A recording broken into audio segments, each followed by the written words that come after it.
आज हम बात करने वाले हैं जोडियक किलर के बारे में, जिसने 30 से ज़्यादा लोगों की हत्या की। और वो कौन था? जोडियक किलर एक अनआइडेंटिफाइड सीरियल किलर था जो कि दिसंबर 1968 से अक्टूबर 1969 के बीच जो कि 5 मर्डर के लिए जिम्मेदार माना जाता है।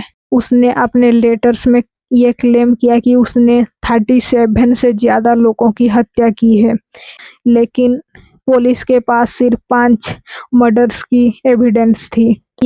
ये जोडियक किलर्स ये सारी मर्डर सब सैन फ्रांसिस्को बे एरिया में हुआ, जहां किलर ने यंग कपल और कैब ड्राइवर्स को ही टारगेट किया। उसने पुलिस और न्यूज़पेपर्स को लेटर भेजा जिसमें एक क्रॉस हेयर सिंबल जो कि जोडियक साइन था, और वो कोड्स भी भेजा जो अभी तक पूरी तरह से सॉल्व नहीं हुए।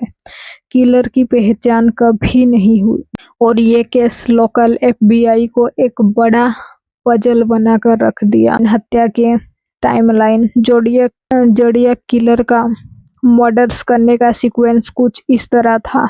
20 दिसंबर 1968 lake Herman road, Benicia man David Faraday जो कि 17 इयर्स की थी और बेटी लो जॉनसन जो कि 16 इयर्स की, उनको गोली मारी गई। ये दोनों कपल थे और वो कार में बैठे थे जिनको किलर ने 10 गोलियां मारी और दोनों की तुरंत ही मौत हो गई।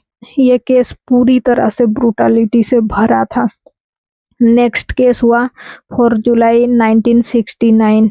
माइकल मगू जो कि 19 इयर्स का था और डार्लेना फरिन जो कि 22 इयर्स की। यहाँ पर माइकल को गोली लगी लेकिन वो बच गया। फरिन की मौत हो गई। किलर ने पुलिस को फोन करके इस केस के बारे में बताई थी। नेक्स्ट है 27 सितंबर 1969 लेक बरासे सिसिलिया शेपर्ड और ब्रायन हथनेल, जिनको वो नाइफ से हमला करता है। उसने हथनेल को बांध दिया और फिर उसको स्टैब किया लेकिन वो बच गया। स्टीफर्ड की मौत हो गई। जोडियक किलर ने एक हुडी पहना था जिसमें जोडियक का भी सिंबल था। नेक्स्ट 11 अक्टूबर 1969 सैन फ्रांसिस्को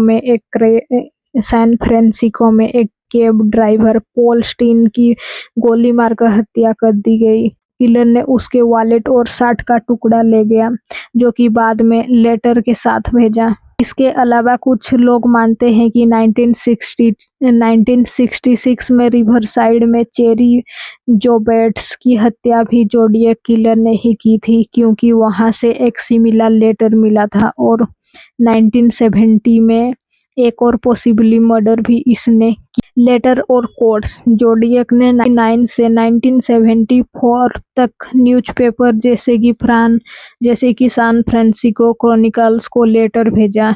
इनमें वो मर्डर्स को डिटेल्स में बताता था और धमकियां देता था, जैसे कि स्कूल बस को बॉम्ब से उड़ा देना। और एक फेमस सिफर 408 सिंबल का था जो कि 1969 में सॉल्व हुआ और इसमें लिखा था कि किलर को मौत के बाद स्लैब्स मिलेंगे, जिस वजह से वो इनकी हत्या कर रहा है। 2 और सिफर्स अभी तक अनसॉल्व्ड हैं।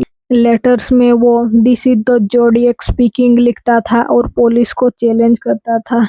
ये लेटर्स ने केस को मीडिया में बहुत हाइप दी, जिस वजह से लोग इस केस को लेकर बात करने लगे।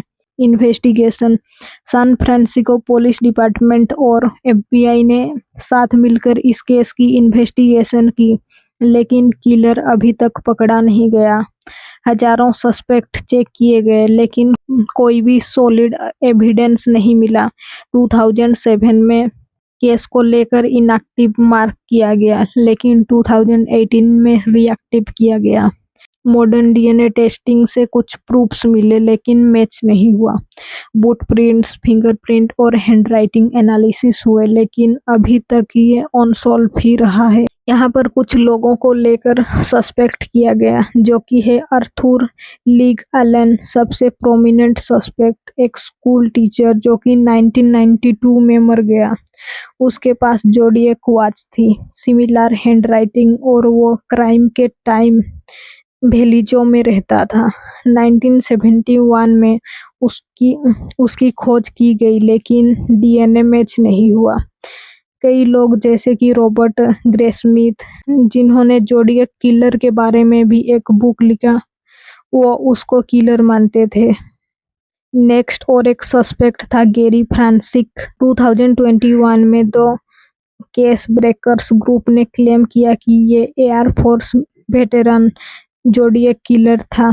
उनके पास स्कार्स थे और कुछ स्केचेस से उसकी फेस को मैच किया गया और ये मैच भी हो गया लेकिन एफबीआई ने रिजेक्ट किया क्योंकि एफबीआई ने इस थ्योरी को भी रिजेक्ट कर दिया। और सस्पेक्ट जैसे कि रिचर्ड गाइकोवास्की जो कि एक जर्नलिस्ट थे, और Lawrence Kane movie theatre worker थे, पॉल डोरेन, एल्वेन Giuseppe Bevilacqua, Richard Marshall, Ross Sullivan. Theories में सीरियल किलर होने के साथ साथ मोटिव, रिवेंज, थ्रिलर और अटेंशन के लिए था। कुछ लोग मानते हैं कि ये किलर 1917 के बाद और मर्डर्स किया। ये केस ने अमेरिका हिस्ट्री में बहुत गहरा असर छोड़ा। 2007 की फिल्म जोडिएक बनी। बुक्स जैसे रॉबर्ट ग्रेस्मिथ की Zodiac, documentary, Netflix series this is the Zodiac speaking. अभी तक 2025 तक ये केस ओपन है और अभी तक अनसॉल्व है।